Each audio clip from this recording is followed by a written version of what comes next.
Imagine how much money an individual spends on a 4-year college degree, and then think about how many students attend each college at that rate. The amount of money a college makes is astronomical. Now, myself as well as many others have first-handedly experienced the struggles of college costs. My boyfriend was recently in a bind where he switched colleges but did not do so the following semester. He was forced to pay back his loans or he could be denied in the future. This is a struggle. Most individuals don't have $4,000 to $5,000 just laying around that they can pay off their debts. I spent quite some time researching the effects of college debt as well as what other places are doing to help the issue. College tuition should be free in order to benefit the college population by creating a debt-free background, creating a more educated society, and eliminating for-profit education. Do you know that the average amount of debt is $37,172, and that's just from school costs? Crazy. The average amount of debt is only continuing to rise as the tuition rates continue as well. As stated from the Student Loan Hero, also ran by college graduates with large amounts of debt, the U.S. has $1.26 trillion in student loan debt. Divide that by 44.2 million Americans that have the access to the student loans. Fran Cubberly, the Vice President for Enrollment at Delaware Community College and former member of the NACAC, or the National Association for College Administration Counseling, says the more than $1 trillion student loan debt is frightening, and many are questioning the value of higher education as a result. Too many students are choosing work over school. That's terrifying. Students are choosing not to attend college because of the amount of money it costs, and they're worried about how they're going to pay for it. This shouldn't even be an issue. Further education should much easily be readily available for students. The reality is, those loans stick with people for years after their last day of class.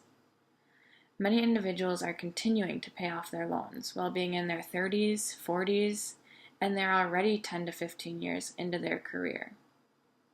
According to John Weiner, an accredited writer for The Nation with a PhD from Harvard and a BA at Princeton, the U.S. government already spends lots of money on student aid. Federal spending in 2014, the College Board reports, includes $47 billion in grants, $101 billion in loans, and $20 billion in tax credits. These are incredible amounts that could be divided differently to comply with the free tuition requests to lower student debt. By having college tuition paid for, students can continue with their lives with the relief that their debt is not following them into their careers, as well as employers being benefited from higher educated employees. I know myself as an individual would feel a lot less stress if I didn't have the debt hanging over my shoulders. There is also an option of free college, which has been offered in many areas. They have a greater outcome rate throughout their community. One city I found was the city of Kalamazoo, Michigan, which has participated in free college for years and is said to have an increasing rate of students as each new year approaches, and that is after years of decline. Any student who graduates from one of the 3 Kalamazoo high schools is granted into the free college program. By implementing free college, Kalamazoo is said to have had all of the graduating college classes increase. As Josh Sanborn, a writer for Time for more than 3 years, states, college enrollments of Kalamazoo graduates increased from 60% before the promise to 69%, while those obtaining degrees within 6 years after high school rose from 36% to 48%. The amount of success free college has brought upon Kalamazoo is astounding. The cities there have a sense of reason. Their citizens feel a place. Another point of making college free is the clear diversity between low-income families and the higher class. About 70% of Kalamazoo students are on free or reduced lunches, which is one of the highest rates in Michigan. For a lot of families, college is not in the picture due to money, and because of these programs, parents are acknowledging they can seek further education and endless opportunities for their children while staying within their own budgets comfortably. This means programs allow students of low-income families to have the same dreams as higher-class families and be able to both pursue them in the same ways. Another source states that the school's enrollment has risen 10% with families coming all the way from Hawaii, Washington, Russia. This is amazing. Talking about recruiting different ethnicities and races to create more diverse schools and communities. Another reason for free college benefiting communities is the success rate of bringing in larger populations, as well as incorporating more diversity throughout smaller school systems and erasing the line of low-income and higher-class families. I found a graph that I think correctly shows the amount of debt that a student entails throughout college. So here is my graph.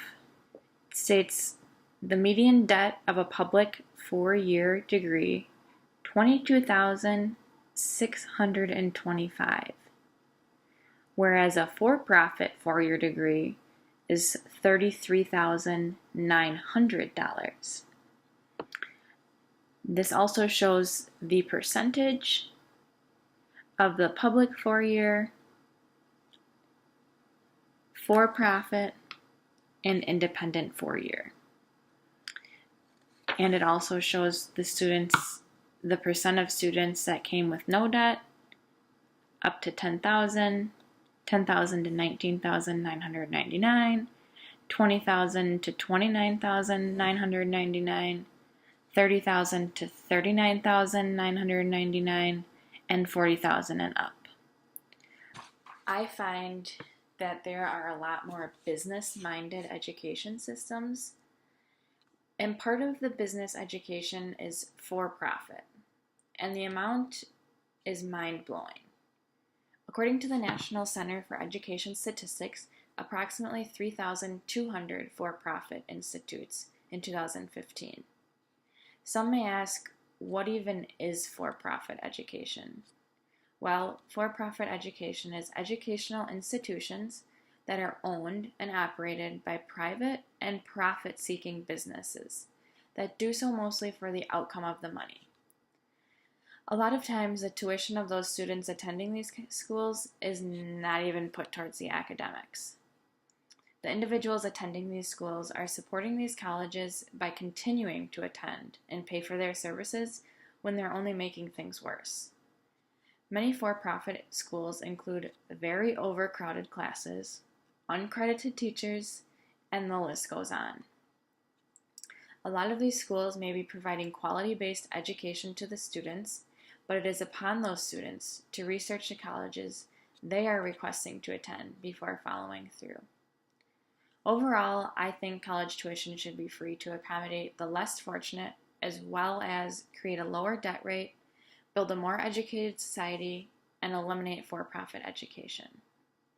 A good school system brings economic growth to the community as well as the college themselves. So to provide diverse and open-minded education along with higher educated individuals to later pursue careers in surrounding areas. Free college will allow areas to become more diverse, with the individual students allowing them to travel with the mindset of attending college wherever they may go, despite the cost.